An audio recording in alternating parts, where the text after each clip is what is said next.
Bon matin, ici Lucinda Gabriel. Donc aujourd'hui, on est le 14 juin 2020. Aujourd'hui, je veux vous parler de la manque de crainte de Dieu. C'est ce que le Seigneur a mis sur mon cœur cette semaine et je trouve ça extraordinaire quand il me le confirme. Euh, une sœur m'a envoyé quelque chose ce matin dans Messenger et la dernière phrase que j'ai dans mon message ce matin, c'est exactement le message qu'elle m'a envoyé. Donc, c'est extraordinaire comment le Seigneur nous confirme. Et quand on voit que plusieurs personnes parlent de la même chose, on sait que on a tous le même esprit. Donc, bon matin Raquel, merci d'être là. Donc, je vais aller chercher mon message. Donc, le vrai problème aujourd'hui, avec ce qu'on voit dans le monde, c'est le manque de crainte de Dieu. Donc, Dieu a mis ça sur mon cœur cette semaine de vous parler de ça.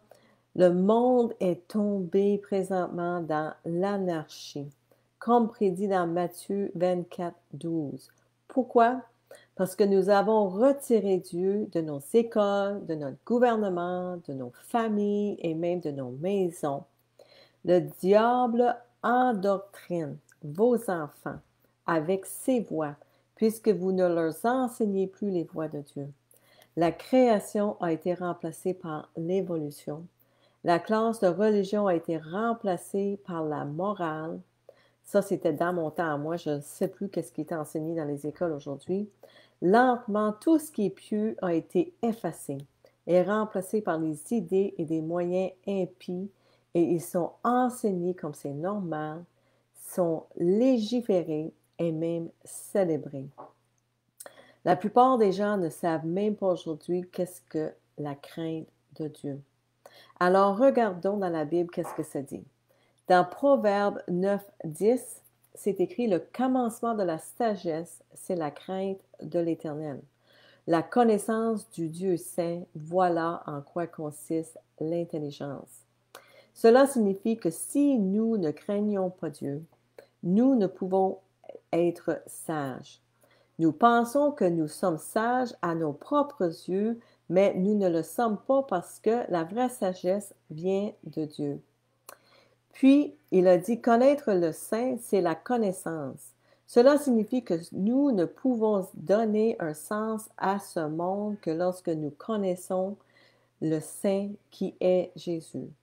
Lorsque nous connaissons Jésus et avons une relation avec lui, nous commençons à voir le monde avec les yeux ouverts parce que le voile est levé et nous pouvons voir clairement et comprendre qu'est-ce qui se passe dans le monde. Donc, par conséquent, si nous connaissions vraiment le Seigneur et le craignons, nous serions sages et posséderions la connaissance. Dans Proverbe 14, 27, c'est écrit « La crainte de l'Éternel est une source de vie pour détourner des pièges de la mort. » Qu'est-ce que les pièges de la mort? Bien, ce sont les pièges du diable qui sont le péché. Alors, la crainte du Seigneur est la source de vie parce que nous détournons du péché. Quand nous connaissons le Seigneur, nous nous détournons du péché. Nous ne voulons pas pécher parce que nous avons une bonne crainte de Dieu. Alors, craindre Dieu, c'est voir Dieu comme tout-puissant et saint.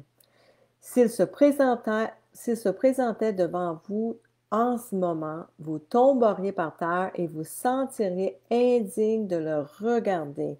Vous aurez la face collée à terre. La Bible dit que vous devez l'approcher humblement, avec crainte et révérence, le cœur brisé et contrit. Et elle dit aussi dans Philippiens 2,12, travaillez à votre salut avec crainte et tremblement. Tant de gens aujourd'hui ne craignent pas où ils iront après leur mort. Et ils ne tremblent pas, mais ils devraient. Vous devriez craindre. La plupart des gens croient que s'ils font assez de bonnes actions dans leur vie, ce sera assez pour Dieu. Je pensais ça aussi avant que je connaisse le vrai Dieu, avant que je lise le Nouveau Testament et l'Ancien Testament pour moi-même, c'est ce que je croyais. J'ai vraiment découvert en lisant qui est Dieu et qu'est-ce qu'il a fait pour nous, comment il a fait un chemin vers le ciel pour nous et ce que nous devons faire pour y arriver. On ne peut pas le savoir tant qu'on ne le lit pas pour nous autres mêmes.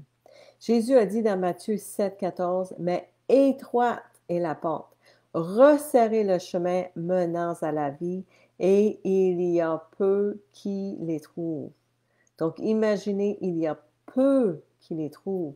Alors ça veut dire que si tout le monde s'en va dans la même direction, vous allez dans la mauvaise direction.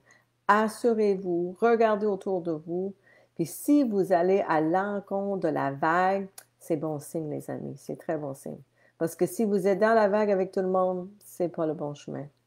Dans Luc 12, Jésus enseigne, « Je vous le dis, à vous qui êtes mes amis, ne redoutez pas ceux qui tuent le corps et qui après cela ne peuvent rien faire de plus.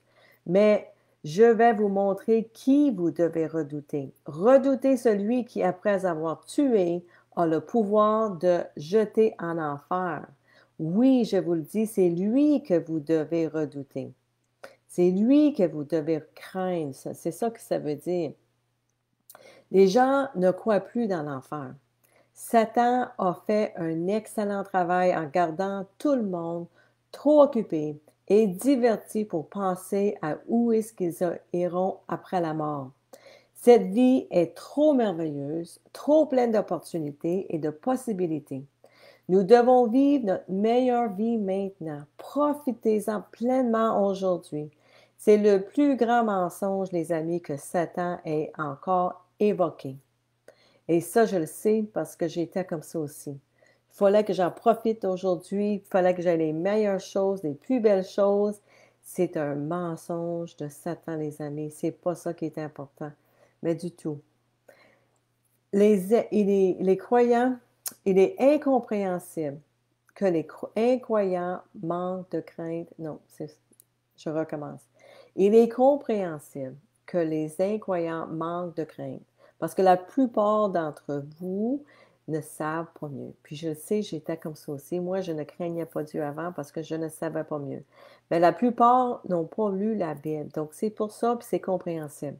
Mais le pire aujourd'hui, ce que j'ai réalisé là, depuis 2 ans que je connais le Seigneur, le pire et le plus décevant, c'est quand nous voyons des gens qui se disent chrétiens et qui n'ont aucune crainte de Dieu. Donc, il y a 2 types de chrétiens. Moi, avant de connaître vraiment le Seigneur, je me disais chrétien parce que j'étais catholique, puis écoute, j'ai été baptisée, donc je me disais que je dois être chrétien parce que c'est ce qu'on m'a enseigné. Puis aujourd'hui, je réalise qu'il y a un autre type de chrétien.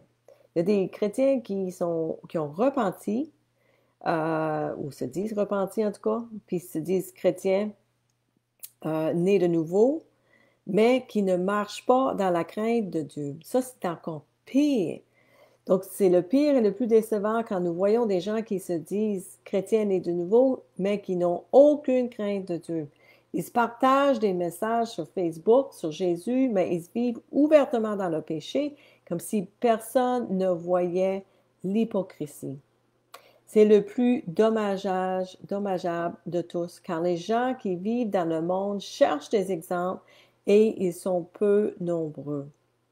Où est-ce que les gens peuvent-ils trouver des vrais croyants justes? Dernièrement, j'ai essayé de partager Jésus avec des incroyants et ils m'ont nommé des noms de gens puis qui m'ont dit, ben regardez un tel puis un tel qui se dit chrétien, puis eux, ils vivent dans le péché, n'est-ce pas un péché ça? Donc, comment, si les incroyants peuvent voir clairement votre péché, ne pensez-vous pas que Dieu le peut aussi? Dieu voit tout et sait tout. Rien ne peut être caché de Dieu, les amis. Nous sommes appelés à être justes et saints comme il est saint. Nous sommes appelés à être libérés et non plus esclaves de nos péchés. Si vous vivez toujours comme un esclave de quelque chose ou de quelqu'un, vous ne vivez pas comme un enfant de Dieu, même si vous croyez que vous êtes chrétien. Certaines personnes qui se disent chrétiennes vivent leur vie comme s'il n'y avait aucune conséquence à vivre dans le péché, à ne pas obéir et à faire la volonté de Dieu. Ils sont trompés et trompent malheureusement les personnes autour d'eux. Suffit-il de dire que nous sommes croyants? Jacques 1, 22 dit, mais soyez des faiseurs de la parole et non seulement des auditeurs en vous trompant. Dieu révèle tout en ce moment. Il est en train de tout révéler. Le cœur de chacun est en train d'être révélé présentement. Tout ce qui est caché est révélé. Vous ne pouvez pas vous cacher de Dieu. Jésus a dit dans Luc 8, 17, il n'y a en effet rien de caché qui ne doive être mis en lumière, rien de secret qui ne doive être connu et mis au jour. Quand la société a-t-elle commencé à perdre cette crainte de Dieu? Quand les prédicateurs ont cessé de prêcher le péché et le repentir et de tenir leur congrégation responsable. Moi, en tout cas, c'est ce que je vois. Dans la Bible, il est dit que nous sommes appelés à être saints comme il, Dieu, est saint. Moi, je me souviens quand j'étais jeune, dans les années 70, puis vous vous souvenez peut-être de ça aussi, dans les jours de paix et amour où tout allait, tout se faisait. C'est là que j'ai vu que le péché a commencé à entrer dans les églises, quand les prêtres et les pasteurs ont cessé de parler du péché parce que les gens ne voulaient plus assister à leur rassemblement. Car les gens pouvaient voir l'hypocrisie. Hein? Ne faites pas euh, ce que je dis. Ne faites pas ce que je fais, mais faites ce que je dis. Hein? C'était l'hypocrisie. Jésus en a parlé dans Luc 12. Et quand il a dit, avant tout, méfiez-vous du levain des pharisiens, qui est l'hypocrisie. Je vous le répète. Puis souvenez-vous que les pharisiens, c'était les religieux. Avant tout, méfiez-vous du levain des religieux qui est l'hypocrisie. Il n'y a rien de caché qui ne doive être découvert, ni de secret qui ne doivent être connus. Puis est-ce qu'on a vu aujourd'hui, hein, tout ce qui était caché dans les églises, ben ça a été révélé. Jésus, il montre tout. Rien ne peut rester caché. Donc, il continue. C'est pourquoi que tout ce que vous aurez dit dans l'obscurité sera entendu en plein jour, et ce que vous aurez dit à l'oreille dans les chambres sera proclamé sur les toits. Je vous le dis à vous qui êtes mes amis, ne redoutez pas ceux qui tuent le corps et qui, après cela, ne peuvent rien faire de plus. Mais je vais vous montrer qui vous devez redouter.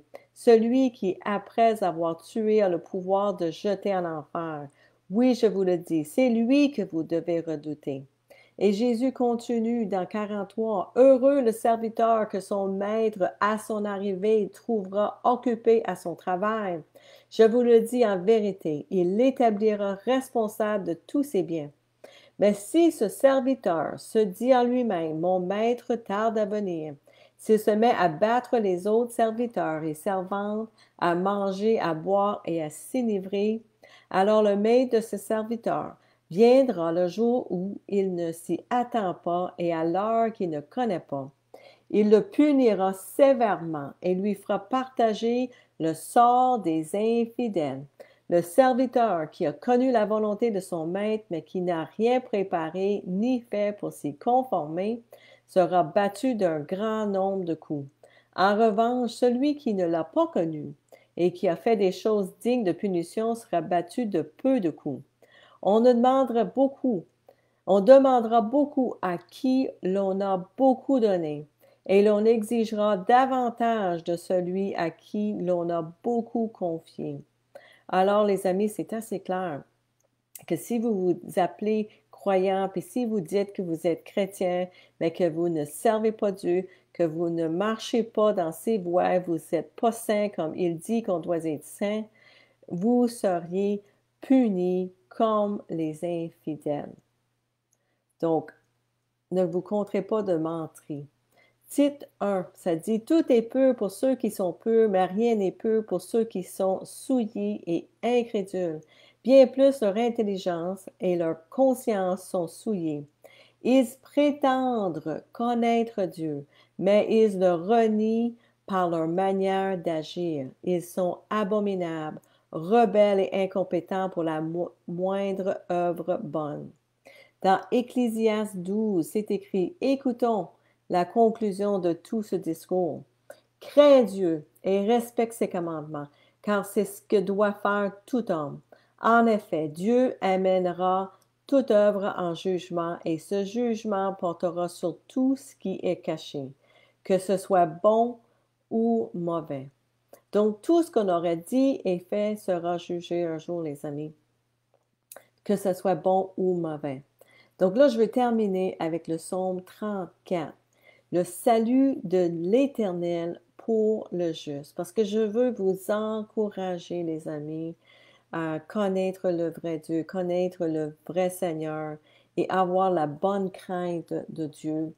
Et je veux que vous sachiez aussi c'est quoi le salut de l'Éternel pour les gens qui sont justes, pour les croyants qui sont justes.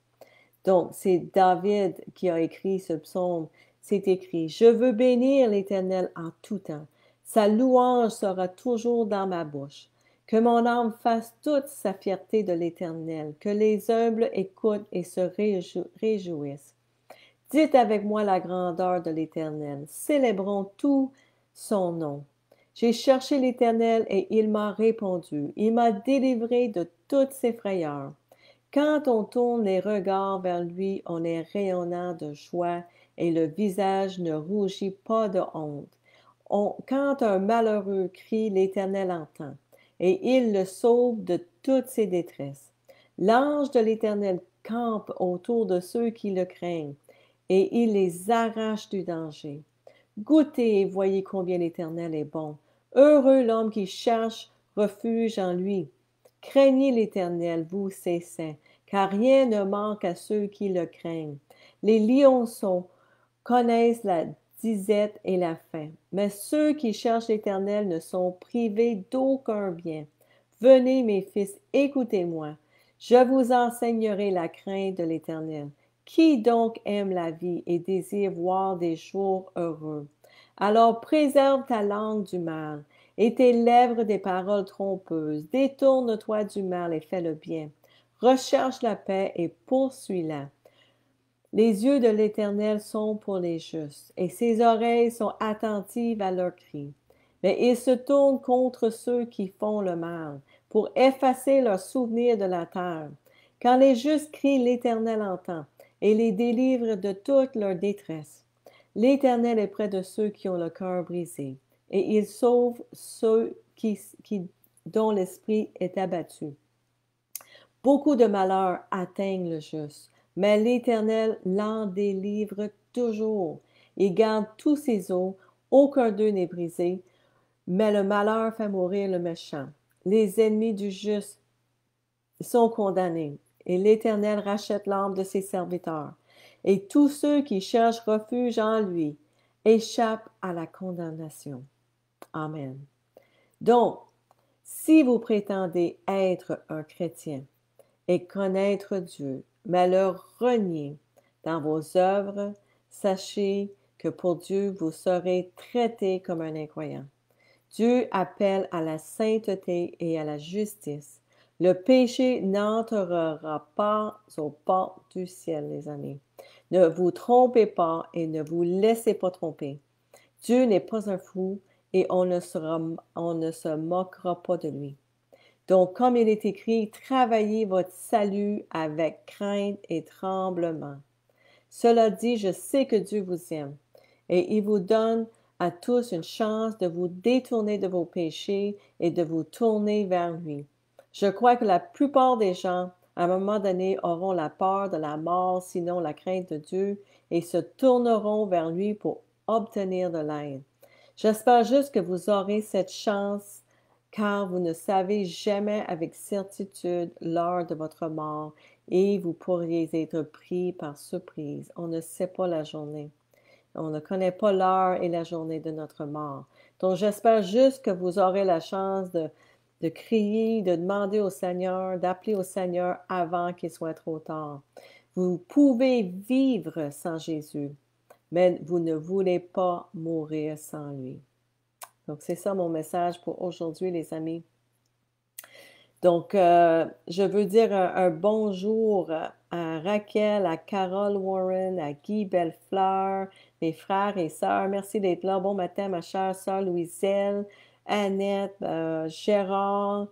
Le manque de crainte de Dieu. Tout a marché par la crainte de catholicisme à l'islam. Gérard, bon matin.